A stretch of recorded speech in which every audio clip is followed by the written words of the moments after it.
Hello everyone, my name is Claire Bradford and I'm going to be doing a presentation on the impact of COVID-19 on social media. So a little background, during March of 2020, the entire world was forced into lockdown, and during this time we saw a huge increase in social media, 76%. And also, due to so many people on their phones, on social media, there was a big reliance on social media for information. This led to an infodemic, which is just a mass spread of information, and unfortunately, it was misinformation that was spread. This created a lack of trust within a lot of people, individuals, companies across the entire spectrum. But on the other side of things, it also helped build community. Not the lack of trust, but just being on social media helped build community, which was very beneficial for brands, for individuals to start showing more of an emotion side on social media. So to analyze this, I wanted to focus on the marketing aspect of companies interacting with social media post-pandemic. They had to adapt to the growing times, and they used the heightened emotional climate of everybody involved to create relatable content. It was a matter of putting the producer and the consumer on the same page. Some examples of this would be Google's Get Back What You Love campaign.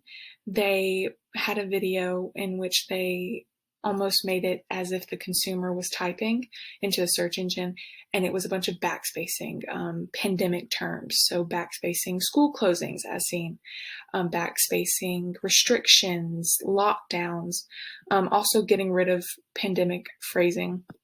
So virtual meeting, backspacing virtual, almost showing that we are getting back to what we knew and we're doing it together. Another ad campaign I saw was for extra gum, called For When It's Time. And in this ad campaign, they showcased a lot of what would happen when the pandemic is over. A lot of people going back to the office and it's abandoned and overgrown, and almost showing that we are doing it together. Once we get out of this pandemic, we are going in it together.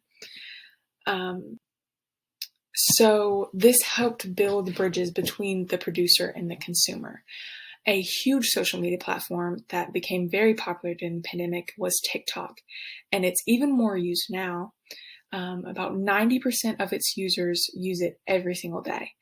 And this is a huge engagement for brands to feed off of and companies to get started with on their marketing campaigns. There is the NBA, who has 15 million followers. There's the Washington Post, who has 1.9. There's Duolingo, who has 4 million. All of these brands and companies have built their following based off of following trends, feeding whatever the consumers need, getting on the same level as them. And this leads me to my interpretation of how COVID-19 will continue to impact social media.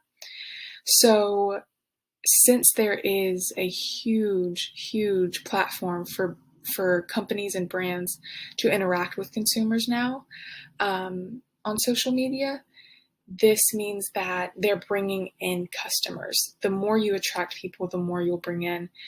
This creates new opportunities for the companies themselves, new stores, new campaigns for the consumers, just a lot of new opportunities.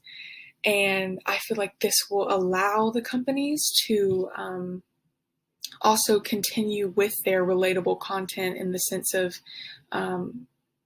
interacting more with consumers in person. So investing in local communities. This could be political climate. This could be fundraising for local campaigns. And also, I feel like it could switch on the other side of producer meeting consumer. I feel like consumer could possibly meet producer. So this would be consumer functions, consumer conventions, where the producer almost gives an open house and allows the consumer to come in and really showcase that mutualistic relationship that thankfully, result of COVID-19, social media has aided in building that bridge. Thank you.